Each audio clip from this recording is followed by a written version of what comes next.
வணக்கம் நண்பர்களே, இது நம்ம தையல் துறை யூடியூப் சேனல். இப்போ கையில் இருக்கிற ப்ளவுஸ் வந்து நம்ம தைச்சு கொடுத்த ப்ளவுஸு, பொட்டிக்கில் தைத்த ப்ளவுஸ், அதாவது பொட்டிக்கிலேருந்து தைச்ச ப்ளவுஸு கம்ப்ளைண்ட் சொல்லி நான் அங்கே எவ்வளோ சொல்லி பார்த்தேன். ஆனால் அந்த கம்பெனி எனக்கு சரியாகலை.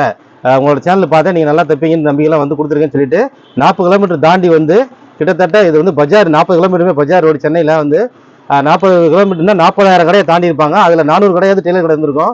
அவங்க கடை தாண்டி வந்து நம்மக்கிட்ட வந்து கொடுத்துருந்தாங்க. தச்சு கொடுத்தோம், பர்ஃபெக்டாக இருக்குது, எனக்கு சூப்பராக இருக்குன்னு சொல்லியிருந்தாங்க. அந்த ப்ளவுஸோட இது வந்து சின்ன சின்ன கரெக்ஷன் பண்ணி இப்போ சொல்லியிருக்காங்க, வாங்க பார்க்கலாம்.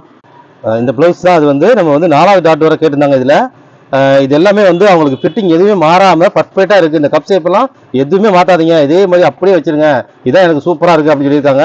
ஏன்னா நம்ம 4வது டாட் கொடுக்கும்போது கூட இந்த பாயிண்ட் கப் ஷேப்பெல்லாம் மாறிடக்கூடாதுன்னு சொல்லி இதில் இருக்கிறத ஷேர் பண்ணி நம்ம கொடுத்துருந்தோம்.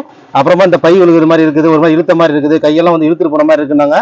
இது எல்லாமே நம்ம வந்து பர்ஃபெக்டாக இருக்குது, இப்போ நம்ம தைச்சு கொடுத்ததுக்கப்புறம் கரெக்டாக இருக்குன்னு சொல்லிட்டாங்க.